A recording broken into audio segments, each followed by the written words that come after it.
Hi, it's me again, here with the Westeros Rogues video review of episode 3, Oathbreaker.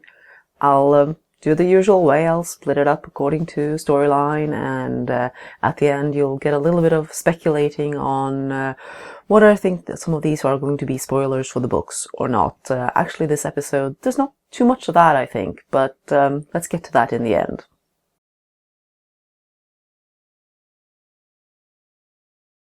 We start off on the wall right where the last episode left off, with Jon waking up from being dead and naturally being a bit confused about it. And overall, the interactions between the various people and their reactions to Jon now being alive, I'm thinking particularly here about Tormund and Ed, that's quite good. Melisandre asking him whether he experienced any sort of afterlife or anything. I suppose, although we did have her saying in a previous episode that, you know, there's no hell or anything, at least, because that's the one we're living in, so I'm not really sure what the R'hllorian belief about afterlife is supposed to be, but I suppose it's natural for her to be a bit curious if he saw anything particular while he was dead, which he apparently didn't. The bit that I'm not really keen on is Davos and Jon. First of all, Davos is now saying it's completely fucking mad that Jon was dead and is now alive. Maybe he's doing that just to sort of show sympathy with Jon, that this has to be really weird for you. But, you know, he's the one who got the idea to resurrect him in the first place, so he can't have thought it was that mad. And then the little sort of pep talk. I'm not really sure. Obviously, they're using Davos here to move things along, but it really seems like they're using the character for whatever is most convenient here as a sort of plot motivator and a way to push the story in certain directions. The episode also finishes on the wall, and this kind of shows this is the second time it happens, that the wall is a pretty significant part of the storyline this season, at least here at the start. And it finishes with Jon executing the mutineers, or we see 4 of them. It's Thorne, it's Othel Jarwick, it's Bowen Marsh, and it's Ollie. Bye-bye, Ollie. Don't let the door hit you on the way out. It's okay. I mean, Jon does sort of do it himself. He uses the sword to cut the rope that hangs them all, so I guess we can give that one a pass. And their answers when he asks for the last word, fine as well. Then he goes to Ed and gives him his Lord Commander cloak, apparently sort of just bypassing the whole nomination process and voting process of the wall, because it seems like he kind of makes Ed Lord Commander. We'll have to see what comes of that. And then says, you know, my watch is ended, I'm out. This seems to mainly have to do with the fact that Jon feels really hurt about being murdered by his brothers. No, some of them stayed loyal, and then feeling like I can't stay here. So I'm not too happy with that motivation. I find it hard to see that is what Jon is going to do, just simply up and leave because he's feeling hurt by the betrayal. If he's feeling, we don't really see any signs of him being very changed by being dead. So, you know, none of this whole memory loss that Beric had, for example. So it really seems to have been a resurrection. Obviously, it happened more than once to Beric, but this seems to have been a resurrection that was relatively painless, other than the fact that Jon is unhappy about being murdered in the first place. But the resurrection business doesn't seem to have left him with any lingering problems or doubts about anything. He takes that in stride. So, yeah, I you know, that kind of goes in with the whole thing last week, that it seemed to be rather painless and didn't require a price, and so far the actual resurrection doesn't seem to. So we'll see where it goes from here with Jon, but not too happy with the direction of it now.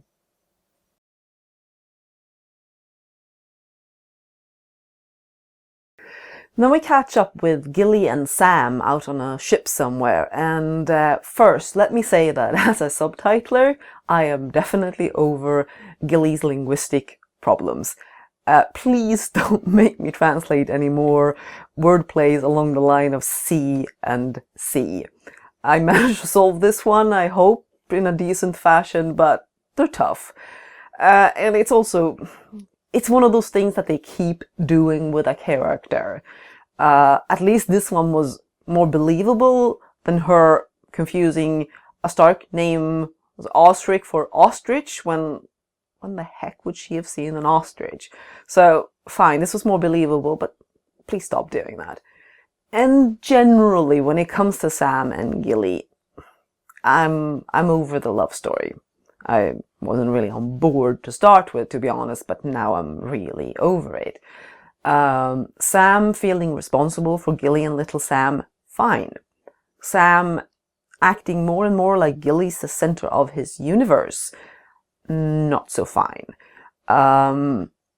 It's not cute, it's not really adding much to the character, and, you know, I really hope that the direction that we're seeing here, that apparently he's going with her to Horn Hill and then intending to continue to the Citadel on his own, I really hope that that's the way the show is going, because that is going to hopefully inject Sam with a bit more of his, idea that he's there to help Jon / the Watch and do some good while at the Citadel. And I think the character really needs that new direction to work for the rest of the show.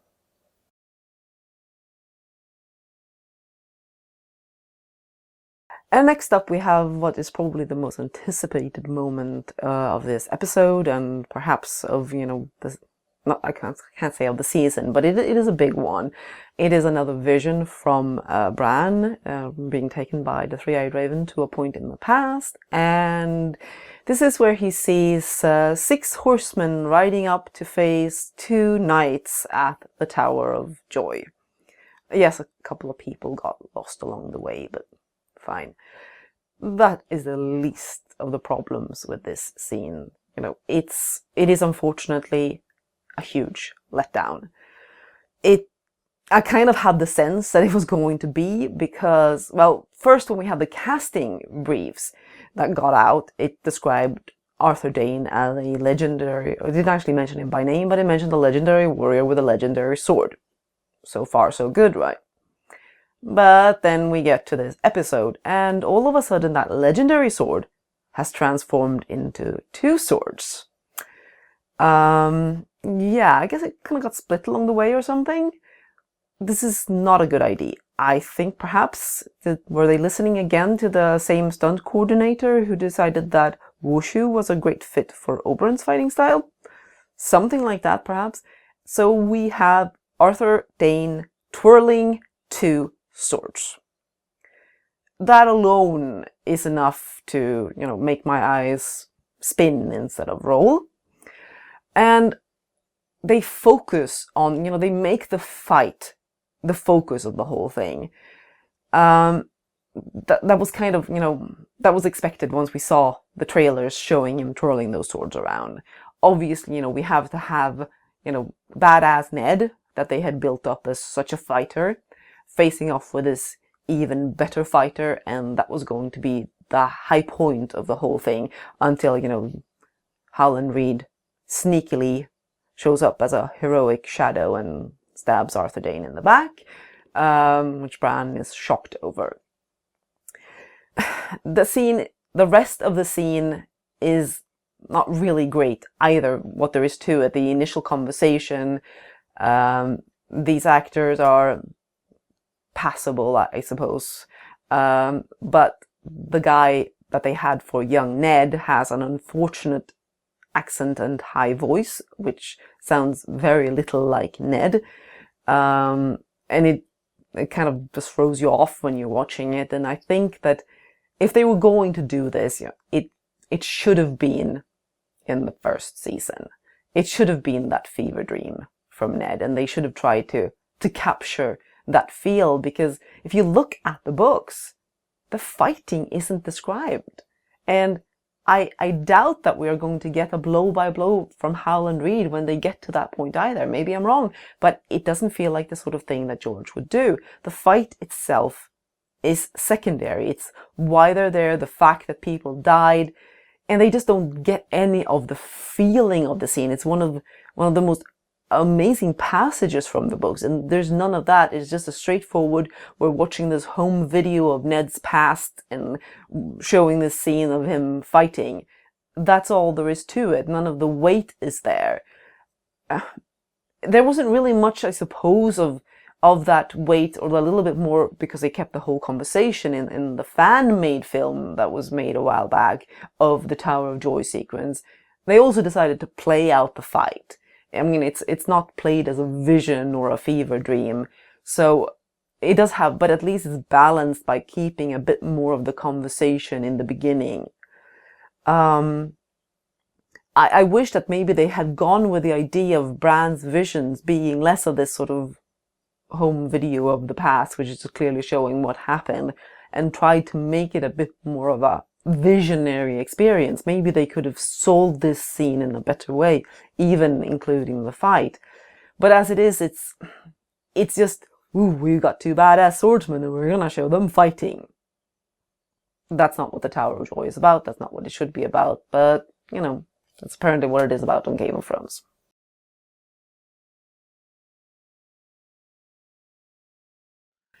Next we catch up with Dany, who has now reached Base of Thrak together with the Khalasar, and she's taken to see the Dosh Khaleen.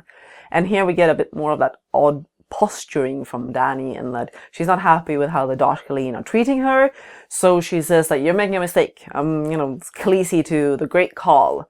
And then when they don't buy that, she's saying that, well, I don't belong here among the Dosh Khaleen. I'm the Queen of Meereen, I'm the Breaker of Chains and the Mother of Dragons. What is it going to be? You know, in the one moment you're trying to impress the Dothraki with your standing among the Dothraki. In the next, you are saying that you don't belong here because you've got all these other things, you know, that you are. It doesn't make sense how that she is interacting with the Dothraki. Not with her previous experience of the Dothraki, and not sort of the situation that she finds herself in. And then it's a bit odd with this whole Great Call business, because there's actually one of the Dosh Khaleen says that she remembers Dany from there before, when she was eating the horse's heart, and, you know, Drogo's speech about, you know, conquering the world with her at his side. She says that I was also the wife of the Great Call, and he, you know, says that, you know, he promised the same things and so on. So apparently they have introduced this somehow, that there is a Great Call who is a unifier or something like that. Bit weird, but okay, apparently that's what they've gone with. And then they say to her that, you know, the Calls have to decide if she actually gets to be among the Dosh Khaleen, or because she went out into the world first, she can't actually become one of them, and, you know, that's not going to be good for her.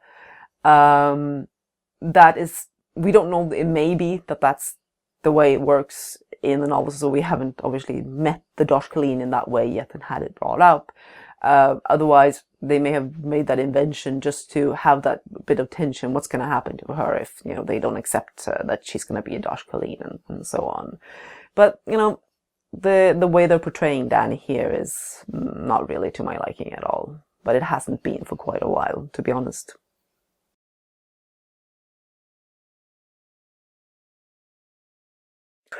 For the next scene, we stay on Essos, but we move over to Meereen, where Varys is interrogating Vala, the prostitute who helped murder some of the Unsullied.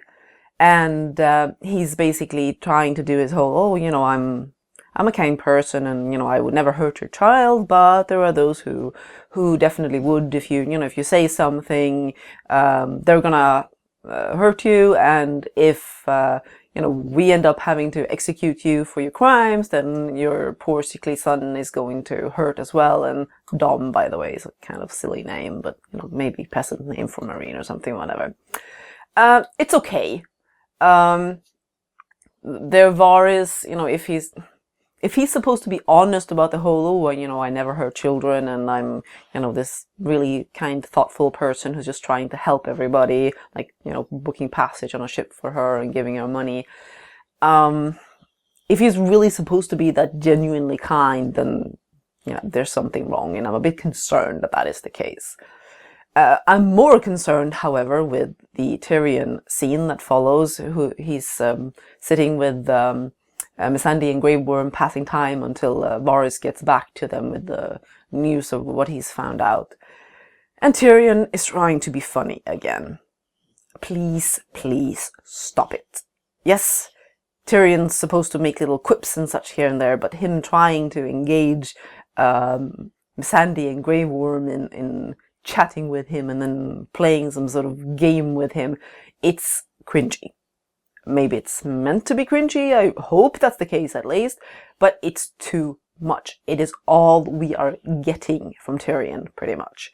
And it feels empty, it feels pointless, and it feels like passing time, and just, yeah, please stop it already.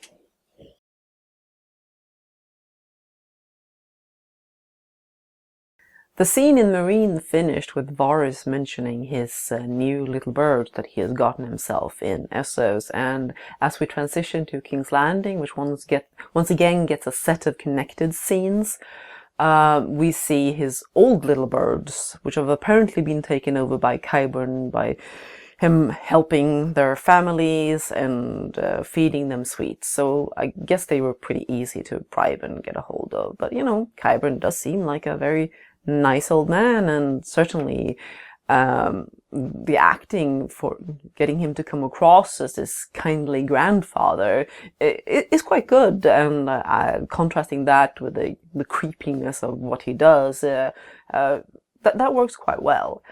What doesn't work so well is the way people are acting around his latest creation, namely the mountain.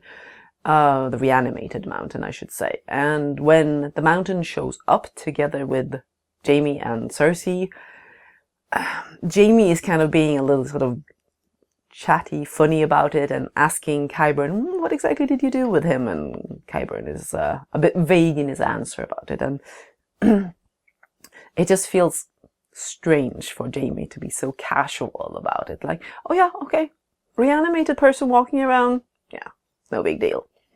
And it's the same when they get to the small council. We see them coming in as Pycelle is talking and, going on about how Qyburn is a dangerous person who shouldn't have been allowed to stay around, and how this, experiment that he's done with the mountain wasn't sanctioned and the beast should be gotten rid of. So everyone is basically talking openly about what has been done. And while people suspect in the books, it's really this, unthinkable thing that you don't talk about. And here they're just chatting away about it, and like, yeah, we've got this person on the King's Guard who is a walking corpse, and we're fine with that. I'm not sure I am fine with that approach to things. The small council itself is including Olenna, apparently. I think she might have been seen there before. I don't recall exactly what they've been doing with it, but it really feels weird. It's like she's there, supporting Mace, and like, did she walk him there, her son to school the first day, sort of holding his hand and all of that. Rather over the way they're using her character too, and the bumbling Mace or whatever, but a lot of the characterization in King's Landing is just so completely different, and it's really not very interesting to me at all. Then we get some little bits of information here, like Jaime telling Kevin that the women who murdered Myrcella have taken over Dorne. Yeah, apparently no one objected to that little coup by Arya and the Sand Snakes. There's no resistance in Dorne. They are running things. All right. Yeah, that works really well, doesn't it? But nice amount of hand waving there. And the scenes in King's Landing then finish with Tommen going to the High Sparrow to try and demand that Cersei be allowed to see Myrcella's resting place. And the High Sparrow will have none of that, despite, Tommen trying to say, I'm the king and all of that. And then we get another speech from the High Sparrow. So yeah, how about that thing of going to the same place for an actor again and again and again? Now we've had more Tyrion funnies, we've had more linguistic woes from Gilly, and we top it off with the High Sparrow with yet another speech. Obviously, they think that the actor is really, Jonathan Pryce is really good at giving these thoughtful religious speeches. That really isn't a good excuse for having them in every episode. And if this continues, the eye rolls are just not going to be enough for it.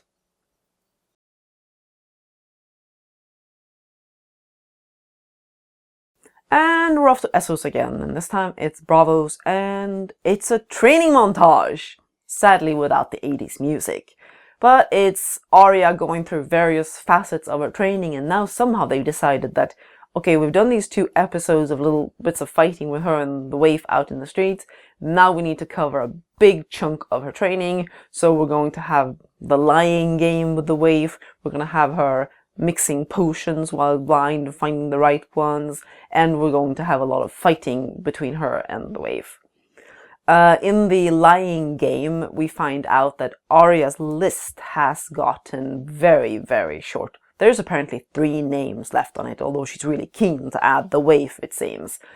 Yeah, I think they've cut out a few people that she wanted to kill, and apparently they're not going to have time for that. And then she, at the end, gets her eyes back when she's convincing Jaqen that she really is no one. So I guess they've now moved on to the next phase of Arya's House of Black and White training.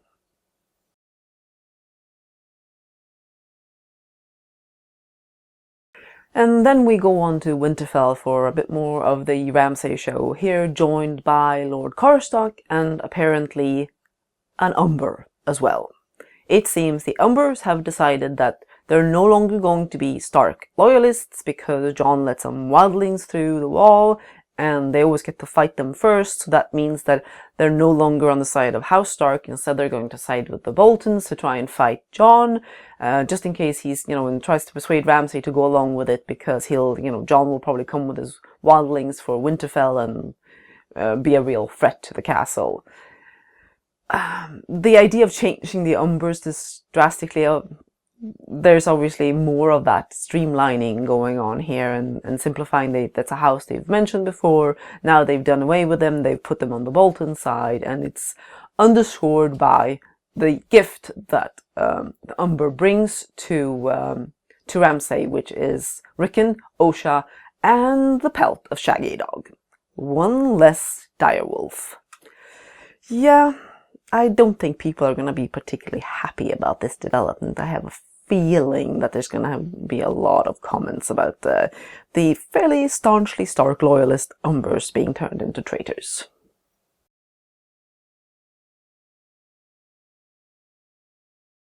So, time to wrap this up and see what I think about this overall. And I looked again at my comments, and I think I land at something like 9 eye rolls plus a full 360-degree spin for the Tower of Joy. So that's roughly my feeling about this one. I think it's weaker than the second because there are some real problems here. And in terms of spoilers, I don't really think, as I said, that this episode has too much that it might be revealing about the future, because the storylines that it features and the aspects of those storylines that it features are quite different. It does get reaffirmed again here that Bran won't be staying in the tree forever.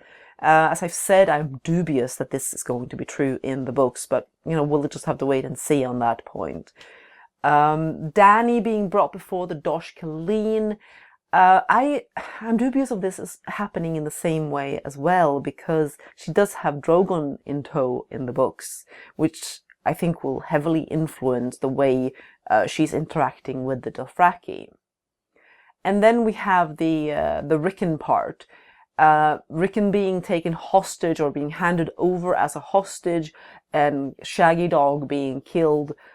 I find this really difficult to see at this point. I mean, we have Davos going up trying to find him on Skagos, and it's possible that he'll be in some sort of danger and such, but um, this particular development with him ending up with the Boltons, I think is definitely, or definitely, never say definitely, but I think it's unlikely to happen.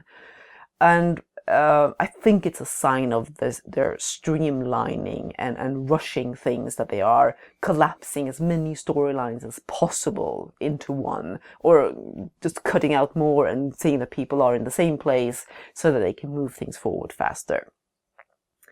So I think that's about it for this episode, and then I'll see you again next week where we have episode 4, The Book of the Stranger. Until then.